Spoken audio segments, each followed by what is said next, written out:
What's cracking, everybody? Welcome back to the channel. New video. Poetic Flaco. Poetic Flaco. I watched the video this morning by Point and Shoot. You guys got to check out Point and Shoot. If you're not aware of Point and Shoot is always tearing up everybody at No Jumper. Mainly Adam, and he goes after Poetic Flaco. So I saw that, and then I saw Damian Porter's video about Poetic Flaco, and I feel like Poetic Flaco,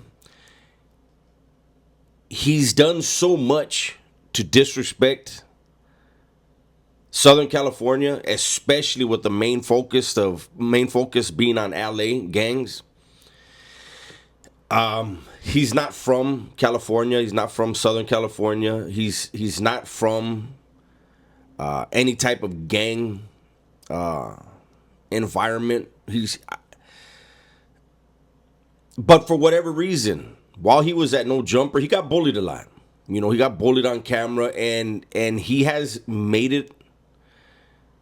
He has made it his mission to talk bad about that lifestyle.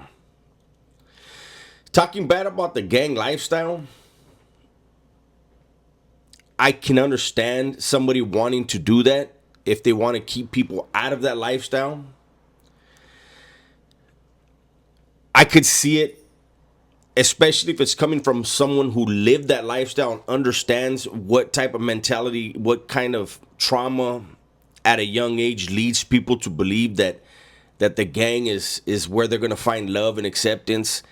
Going through that and realizing it's not that, and changing their lives, bettering their lives. Like, I can understand that. I can't understand Poetic Flaco, what he's doing, right? It's gotten to the point where now Adam 16, Adam 22, whatever you want to call him, he's even bad mouthing him now. Now with him, I feel like he felt like he had to, because a lot of the people that follow him, if you look at the Point and Shoot video, a lot of people that follow his platform, they were telling him that his refusal to talk bad about Flaco was a bad look on him.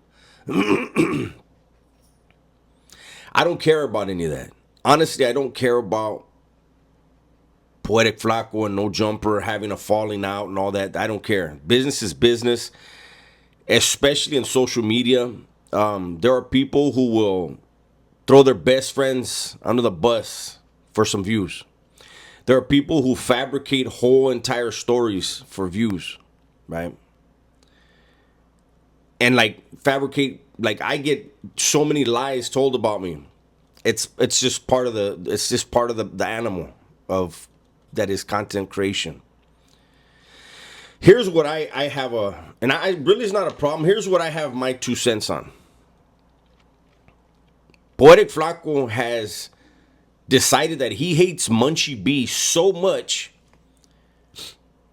that he's pinning a death on Munchie B.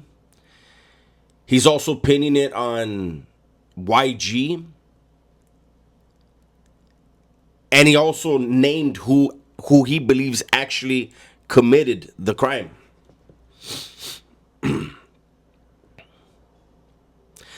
I scratch my head anytime I see a content creator, and Flaco's not the only one. There's another one. There's a Mexican one that does that. But I want to speak on this right here. I always scratch my head when content creators get online and try to solve crimes that have no statute of limitations. It's one thing to talk about a robbery that happened 20 years ago and this is what happened, whatever. I don't do that. But there's a statute of limitations on that. Nobody's going to get busted. When you are talking about a crime that can get somebody sent to death row or get them a life sentence, I feel like that's a very, very, very foolish and dangerous thing. Because if you send the cops on somebody for something, again, they can get the death penalty or life for over. And if you really believe that they do those type of things, why would you tempt them? You know, this whole story about Draco the ruler and according to Flako, everything that led up to it, who was involved.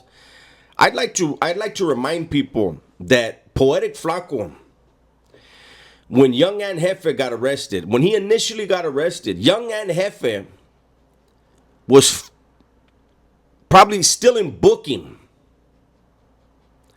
And Poetic Flako already had a video out that Young and Jefe was at a taco stand. There was an exchange of words at the taco stand. Then he came up with a video of a car that may or may not have been Young and nothing about that story was true. Nothing about it was true. But he put it out there, got a lot of views, got some money out of it, and I think the video's still up. So I think that those of us that have the ability, I think that we should point out the fact that Poetic Flako is going to say whatever he wants, however he wants to say it,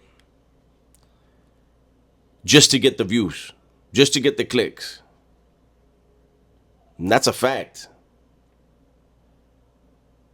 He doesn't care about anyone else. He doesn't care about their freedom, their family, their jobs, their relative, like nothing. He's just going to kick out another video. And as soon as he kicks out that video, he's already recording the next one.